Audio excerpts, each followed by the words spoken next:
So Avy Lewis was elected the new leader of the NDP just about 1 week ago, and now he's got to rebuild a party that's been languishing in the polls. I've heard a couple of takes on this. I've heard that Avi Lewis may just drive the NDP bus off a cliff, and I've also heard people say he could bring them to new heights. Our next guest, Tasha Kheiriddin, recently penned a piece in the National Post. It's called Avi Lewis Could Spoil the Liberals' Chances Next Election. Let's get her take on the subject. She's on the line. Tasha, welcome back to the show. Oh, thanks, Elias. Happy Easter Monday. Happy Easter Monday. Now, you worked with Avi Lewis 25 years ago when he was a CBC host. Tell us more. What do you know about the guy and why? And what should we all know about the guy? Oh, well, the first thing you should know is he's a nice guy. I worked with a lot of people in television, and some are not nice. His egos, and people think certain things of themselves, nameless, but he was egos not one of those in people. Television? My goodness.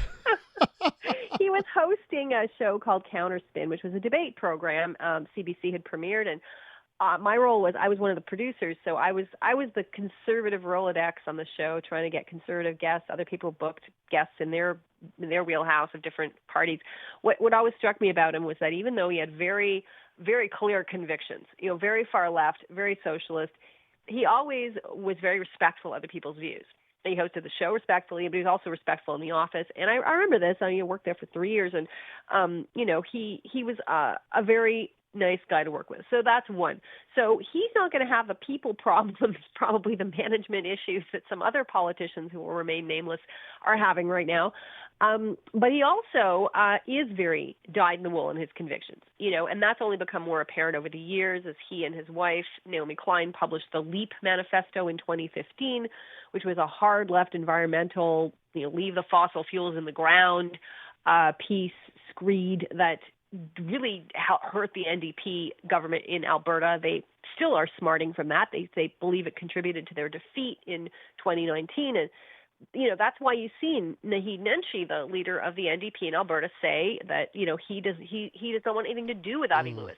Same with the Saskatchewan NDP leader, because they see this as too extreme. So he's very strong in his convictions. That's the second thing you should know about him. And if you combine those two things, you can either, like you said, really succeed or flame out. So I'm just trying to figure out how this all breaks down with Mark Carney and the Liberals and with the NDP and the sort of anti-conservative vote, which is clearly a thing in this country. And I wonder, if Avi Lewis can actually build a strong base and bring the party back to 15, 16%, or if they go in the opposite direction, because it seems like Mark Carney, he's building a rather large tent. I think their candidate in the by-election coming up in Scarborough, right, is very left, was an Ontario NDP person, right? So, how do you think all that plays out, among left-leaning voters? So it plays out in the way our system plays out, which is a first-past-the-post electoral system. So it will not help, Avi, to have a million, 2 million followers spread all across the country who happen to believe his very hard left message and are willing, like you said, to forsake the Liberals and take a chance on the NDP. What will help him is if he can focus that vote in places where you can elect people and elect the 12 members of caucus he needs to even be considered a party in the House of Commons. And that could happen in a couple places. I mean, it can happen in urban centers, right? Urban centers, which traditionally the NDP has done better in. But it could also happen with the dynamics that are happening with the Green vote out in British Columbia, because right now there's the whole debate around Carney supporting a pipeline from Alberta to BC. He's endorsed the idea. They've signed a memorandum of understanding. There's a lot of opposition, including from the provincial NDP, provincial government in British Columbia, that does not want this pipeline. They don't want it.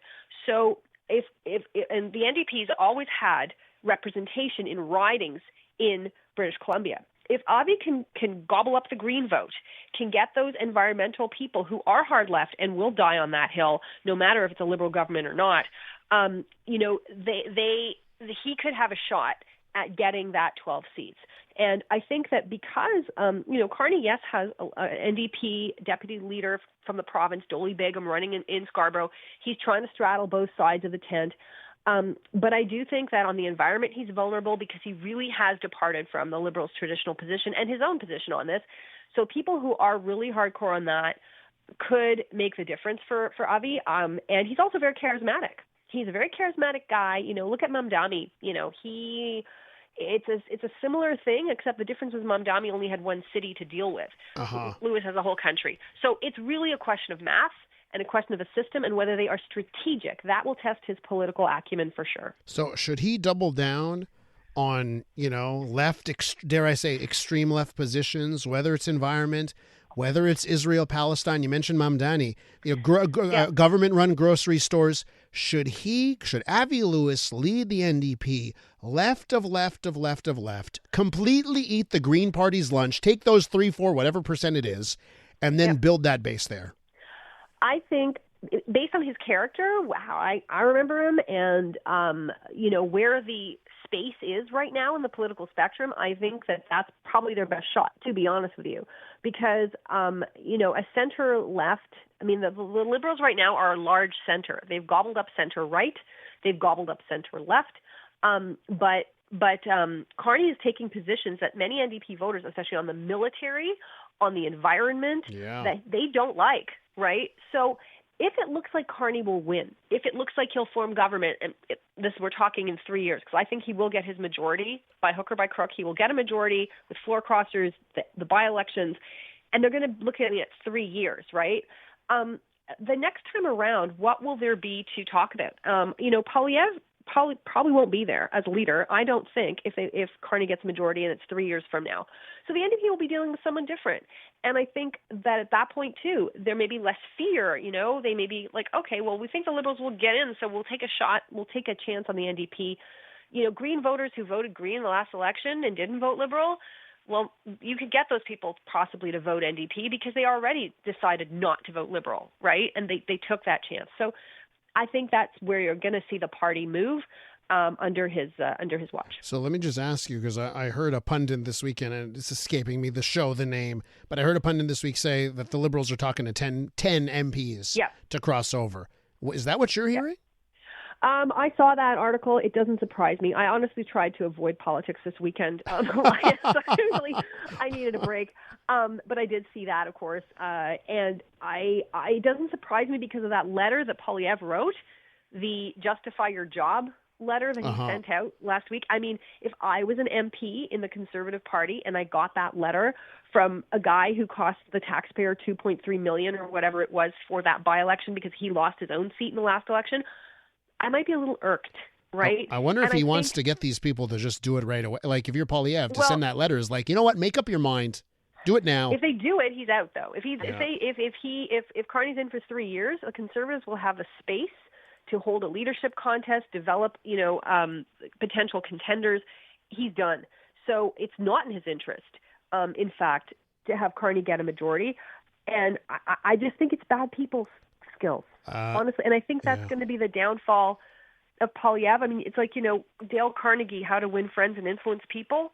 Like, someone please give him a copy of that, because that's the piece that has been consistently missing in how he's managed the party. It's been all about him, and he hasn't been good to his people. Over time, that wears on them. Tasha, I have to leave it there. I'll throw one thing at you for you to digest over the next little while, and what happens inside the NDP internally. And I wonder if they go down the same path that the Green Party went down. Remember the Annamie Paul Green Party days?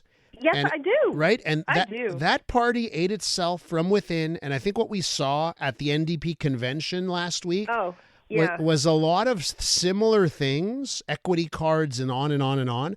So, you know what? Going to be easier said than done inside a movement like the NDP right now. You make a point about that, Elias. Well, bring the popcorn. We'll watch. That's right. And something for another column and another chat. We'll talk soon, okay? Thank you. Bye. The newest tracks. Let's go. New music. And the next big thing. Always on the new music first. Your first place to hear it all. 'Cause you gon' like it, love it, wanna play it twice. Playing now. iHeart New Music. Your digital station for brand new drops, fresh finds, and tomorrow's bangers. I think we need something new. Discover iHeart New Music. Always fresh, always first. Stream now on the free iHeartRadio app.